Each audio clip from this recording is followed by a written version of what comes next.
My mother-in-law tried to humiliate me, the table turned, I pulled the legendary. The dinner party invitation came with very specific instructions. Formal attire required. Bring nothing. Do not be late. My mother-in-law Victoria had organized a celebration for her 50th wedding anniversary at the country club, and apparently, I needed detailed directions on how to behave. My husband Owen said his mom was just particular about events. I'd been married to him for 3 years and knew better. Victoria hated me from the moment we met. I wasn't from the right family, didn't attend the right schools, worked a regular job instead of doing charity work like proper wives should.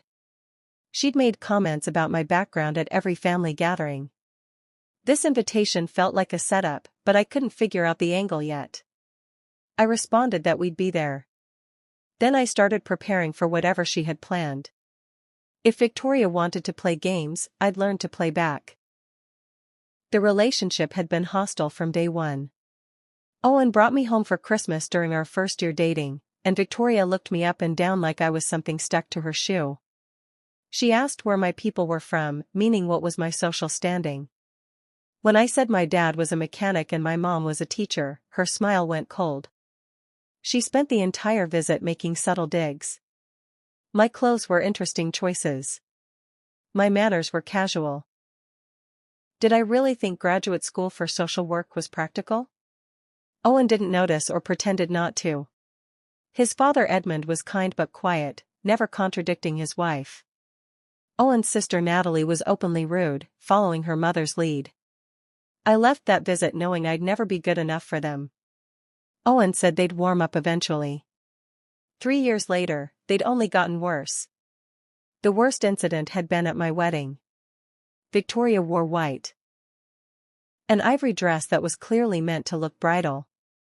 She claimed it was cream and I was being sensitive, but every guest noticed. She gave a toast that was barely concealed insults about Owen settling down finally and hoping marriage would mature him. She seated my family at the worst table, near the kitchen. She invited her friends' daughters, Owen's ex-girlfriends, and made sure they were prominently placed. I'd smiled through all of it because causing a scene at my own wedding felt wrong. But I'd cried in the bathroom twice. Owen had been furious with his mother afterward, but she'd played innocent. Said she didn't realize the dress code was so strict. That her toast was loving. That I was too sensitive and needed thicker skin.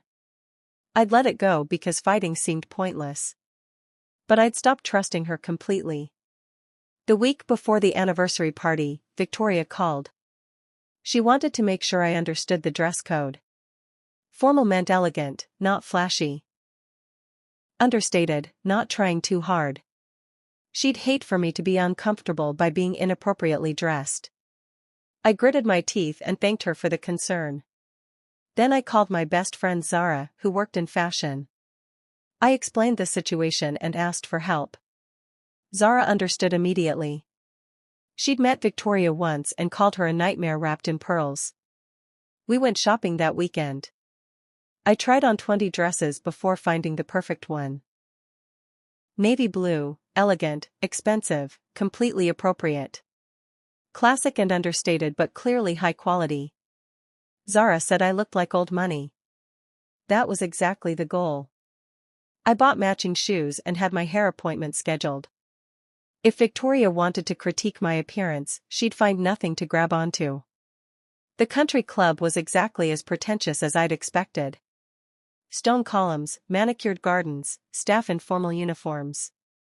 Victoria and Edmund stood at the entrance greeting guests. She wore a silver gown that probably cost more than my car. Her smile was warm for other guests, frozen when she saw me. I watched her eyes scan my outfit looking for flaws. The dress was perfect. Hair was perfect. Jewelry was simple and elegant. She couldn't say anything. Her mouth tightened slightly, then she turned to greet Owen with exaggerated enthusiasm. Asked why he didn't visit more. Ignored me completely. We walked into the ballroom and I felt dozens of eyes on me. Victoria's friends, the same women who'd gossiped about me at my wedding. Owen squeezed my hand. He knew this would be difficult. I squeezed back and smiled. I could handle one evening. Dinner was a formal affair with assigned seating. I found my place card at a table far from the family section. Owen's card was at the head table with his parents and sister. We'd been separated deliberately. Owen looked angry and started to protest, but I stopped him. I said it was fine, that I'd be okay. Making a scene about seating would give Victoria exactly what she wanted. I sat down at my assigned table and introduced myself to the other guests. They were all elderly friends of Edmund's from his golf club. Nice enough people, but they clearly had no idea who I was or why I was at their table. One woman asked if I was someone's assistant. I smiled and said I was Owen's wife. Her eyebrows raised slightly. She glanced toward the head table where Victoria sat, and understanding crossed her face. This was intentional humiliation. Put the unwanted daughter-in-law far away with strangers. Make her feel insignificant and out of place. The first course arrived and Victoria stood to give a speech. She thanked everyone for coming, talked about 50 years of marriage, praised Edmund's patience and devotion. Then she started talking about family. How important it was to preserve traditions and values. How their children had been raised with proper principles. How crucial it was to maintain standards in an increasingly casual world. Her eyes flickered to me twice during this section. Everyone noticed. I felt my face get hot but kept my expression neutral. Owen looked mortified. Natalie smirked. Victoria continued talking about how some people understood class and others simply couldn't, no matter how hard they tried. The insult was clear to everyone in the room. I was the outsider who didn't belong, the person who couldn't measure up. Several guests looked uncomfortable. The woman next to me patted my hand sympathetically. I wanted to disappear. I excused myself to the bathroom after Victoria's speech. Stood in the fancy lounge area breathing slowly, trying not to cry. This was worse than the wedding. At least then she'd been somewhat subtle. This was public humiliation in front of 100 people. I looked at myself in the mirror and made a decision. I could leave, which would give Victoria exactly what she wanted. Or I could stay and show her that her words didn't break me. I fixed my lipstick, straightened my dress, and walked back out with my head high. Owen caught me on the way to my table. He was furious, said we should leave immediately. I told him no.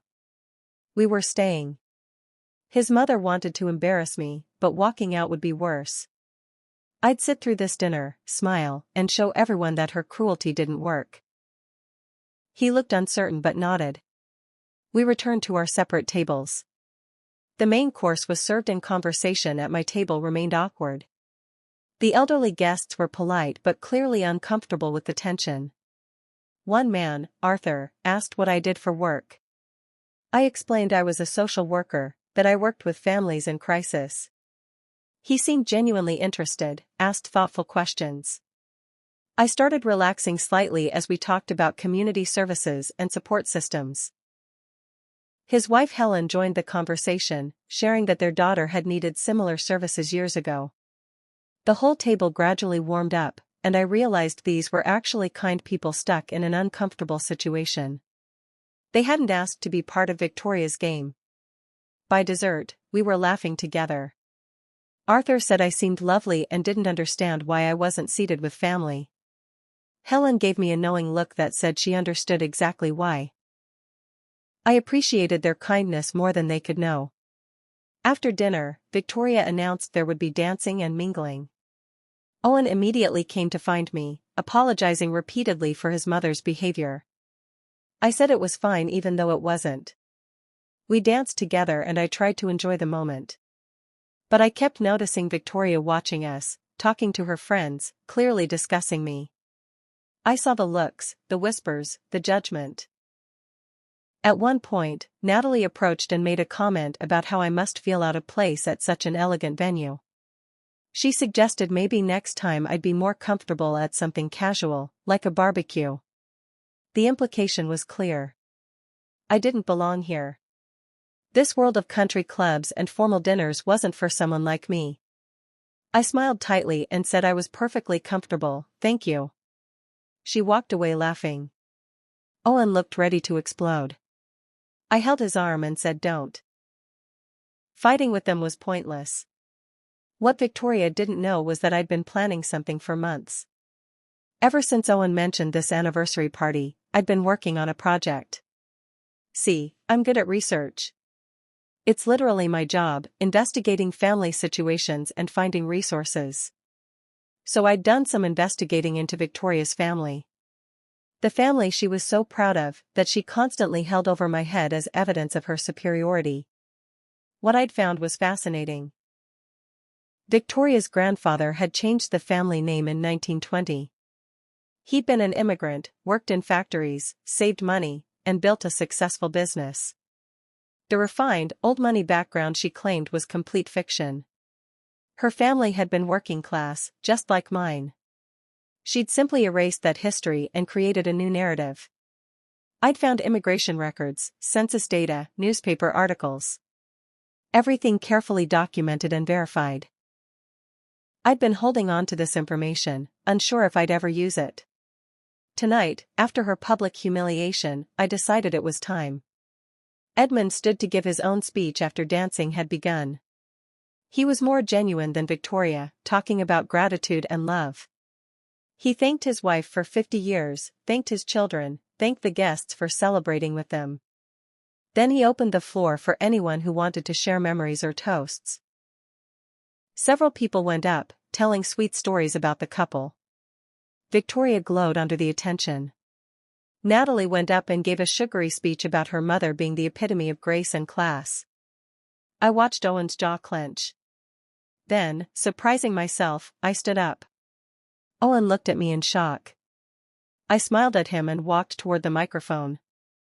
Victoria's expression shifted from surprise to concern.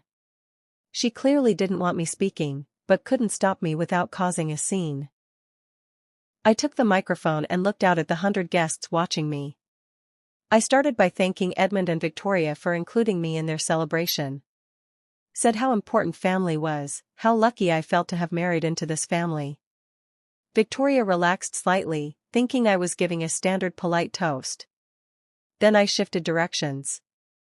I talked about how much I'd learned about family history since marrying Owen. How fascinating it was to research backgrounds and understand where people came from. I mentioned that I'd been researching Victoria's family specifically because I wanted to understand the traditions she valued so much. Her face went pale. I continued, saying I'd discovered the most amazing story about her grandfather. How he'd immigrated with nothing, worked grueling jobs, built a business through pure determination. How he'd changed the family name to sound more American when facing discrimination. I said it was inspiring. A true American success story. The room was completely silent. Victoria looked frozen. I didn't release all the details publicly. I didn't need to be cruel, just clear. I said I'd found immigration records and old newspaper articles about her grandfather's journey. That I'd been moved by his struggle and resilience. That it reminded me of my own grandfather's story, actually. Working class roots, hard work, building something better for the next generation. I looked directly at Victoria and said we had more in common than she thought. Our families were both built by determined immigrants who worked hard and valued family. I raised my glass and proposed a toast to family history, to honest work, to the strength of people who build better lives. Everyone drank, but the tension was electric. Victoria's friends were looking at her differently. She'd spent years positioning herself as old money, refined breeding, superior background. I'd just revealed it was all constructed. Her grandfather had been exactly what she'd looked down on me for. Working class. Immigrant. Self-made. Owen was staring at me with wide eyes as I returned to our table. He whispered asking what I'd just done. I said I'd given a toast. An honest one.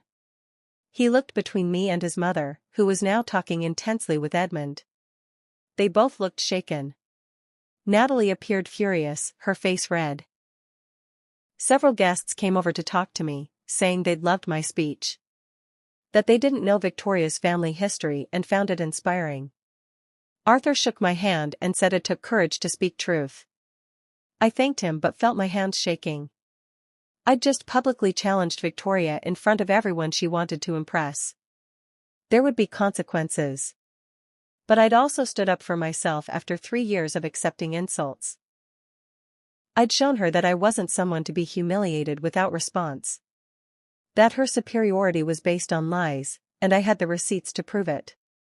Victoria approached me 20 minutes later, her face tight with controlled rage. She asked to speak privately. We went to a quiet corner of the venue. She demanded to know where I'd gotten that information about her family. I said public records. Immigration documents, census data, old newspapers. All freely available to anyone who knew how to research. She said I'd humiliated her deliberately. I looked at her calmly and said no, I'd shared inspiring family history. If she felt humiliated, maybe that was because she'd been lying about her background for years. She said I had no right to dig into her family. I said she'd spent 3 years judging mine. Seemed fair to understand hers too. She threatened that this would damage my marriage, that Owen would never forgive me. I said Owen already knew. I'd shown him everything I'd found weeks ago. He'd been shocked but agreed his mother's behavior needed to stop. That last part was a slight exaggeration. I'd told Owen I'd found some interesting family history but hadn't shown him all the details. But Victoria didn't need to know that. Her face went even paler at the idea that her son knew the truth. She said I was vindictive and cruel. I almost laughed. She'd worn white to my wedding. Seated my family by the kitchen. Given a toast insulting me. Tonight she'd made sure I sat far from family and given a speech implying I was classless. And I was the cruel one? I said I'd tried for 3 years to be respectful despite her treatment. That I'd hoped she'd eventually accept me. But tonight's public humiliation had been too much. She'd wanted to make me feel small in front of everyone. Instead, I'd reminded everyone that her high horse was built on lies. She had no response to that. Just turned and walked away, back rigid with fury. The rest of the evening was tense. Victoria avoided me completely. Edmund looked troubled but didn't approach. Natalie glared from across the room. But something interesting happened. Other guests started treating me differently. Warmer, more respectful. Several of Victoria's friends came over to chat, asking about my work, complimenting my speech. I realized that some of them had never liked Victoria's pretentious attitude. That her constant talk of breeding and class had annoyed people who'd tolerated it to keep peace. My speech had given them permission to see her differently. One woman, Phyllis, actually thanked me quietly. Said Victoria had been insufferable about her background for years and it was nice to know the truth. I hadn't expected that reaction. I'd thought I'd be ostracized. Instead, some people were grateful. Victoria's carefully constructed image was cracking in real time, and I'd provided the hammer. Owen and I left early. In the car, he was quiet for a long time. Finally, he asked why I hadn't told him I was planning that speech. I said honestly that I hadn't been planning it. I'd done the research months ago but hadn't decided whether to use it. Tonight, after his mother's cruelty, something snapped. I'd been tired of being the target, the outsider, the one who wasn't good enough. He said he understood but that I'd essentially declared war on his mother. I pointed out that she'd declared war on me 3 years ago at our first meeting. I'd just finally fought back. He sighed and said his mother would never forgive this. I asked if he was angry with me. He thought for a moment, then said no. He was angry with his mother for creating a situation where I felt I had no choice. That she'd been horrible to me for years while he'd hoped it would get better. Tonight had proven it wouldn't. He squeezed my hand. Said he was proud I'd stood up for myself. The fallout started the next morning. Victoria called Owen 6 times. He didn't answer. She left voicemails that progressed from angry to tearful. How could he let me humiliate her like that? How could he side with me over his own mother? She'd raised him better than this. Edmund called once, calmer.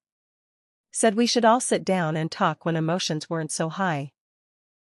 Owen agreed to that but said we wouldn't apologize. What I'd said was true and his mother's behavior had been unacceptable for years. Edmund was quiet, then said he understood more than we might think. That he'd watched Victoria's treatment of me and hadn't stopped it, which was his own failure. He said he'd talked to his wife. Owen thanked him and hung up looking exhausted. I felt guilty seeing him caught between his mother and me. But I also felt lighter than I had in years. The secret weight I'd been carrying, trying to please someone who'd never accept me, was gone. Natalie's text messages were less diplomatic.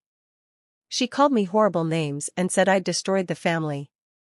That I was jealous of her mother's success and had sabotaged her anniversary out of spite. I blocked her number after the 5th message. I wasn't interested in engaging with someone who'd been rude to me from day one. Owen dealt with his sister separately, and from what I overheard, it wasn't pleasant. He told her that she'd followed their mother's lead in treating me badly and he was done accepting it. That if she couldn't be respectful, we wouldn't be spending time together. She apparently hung up on him. The reality was that I'd fractured Owen's family relationships. That guilt sat heavy on my chest. But I also knew that those relationships had been built on me accepting mistreatment. If the only way to maintain family peace was my silence in the face of cruelty, then that peace was worthless. The meeting with Edmund and Victoria happened 2 weeks later at their house. Victoria looked smaller somehow, less imperious. We sat in their formal living room, and Edmund led the conversation. He said the anniversary party had brought up issues that needed addressing. That he'd watched his wife's treatment of me over the years and should have intervened. Victoria started to protest, but he held up his hand. He said he'd spent 50 years avoiding conflict by staying quiet, and he was done with that. He turned to Victoria and said directly that her behavior toward me had been unacceptable. That she'd tried to make me feel inferior because I didn't match her constructed image of appropriate family. That the family history I'd shared was true, and she needed to stop pretending otherwise. Victoria's eyes filled with tears. She said her grandfather had worked hard to give them a better life.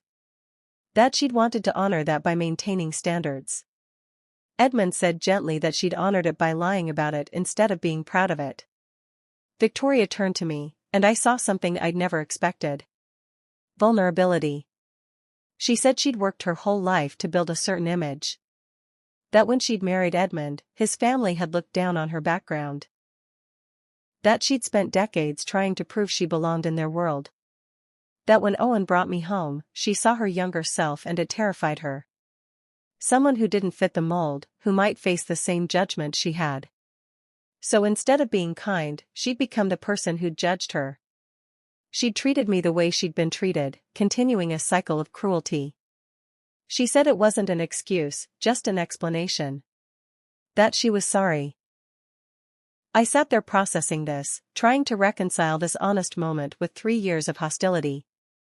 I said I appreciated the apology but that sorry wasn't enough. Actions would need to change. She nodded slowly. Said she understood and would try.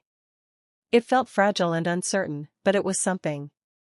The months after that conversation were tentatively better. Victoria made efforts, small ones. She called sometimes to ask about my work genuinely. Invited us to dinner and treated me with basic respect.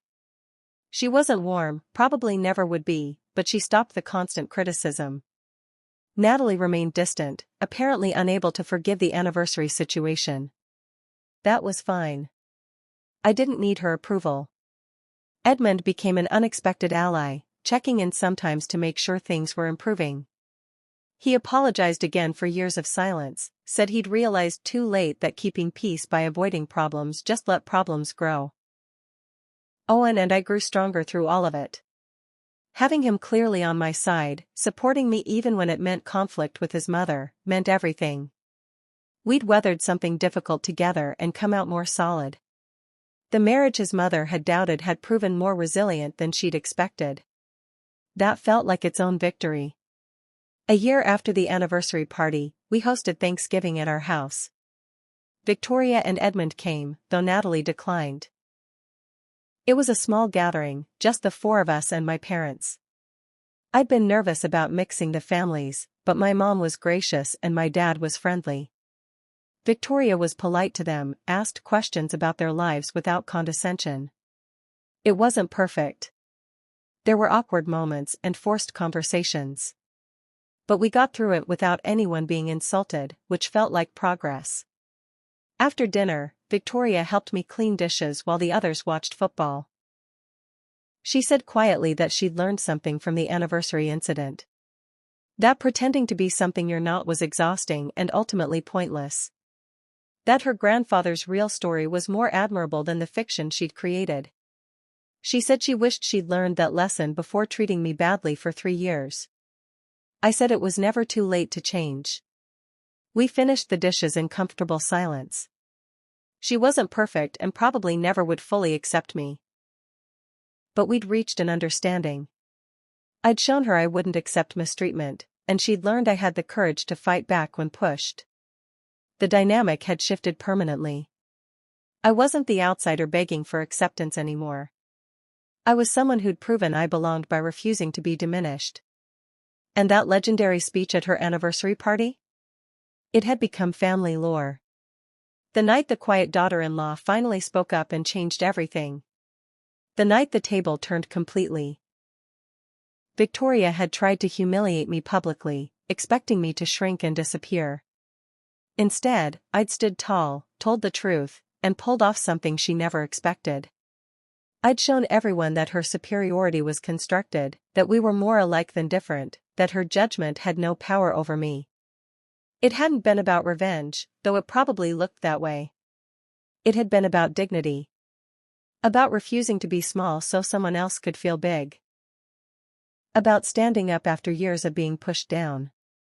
And in doing so, I'd accidentally freed both of us from the lies we'd been living with. She was free from pretending to be old money.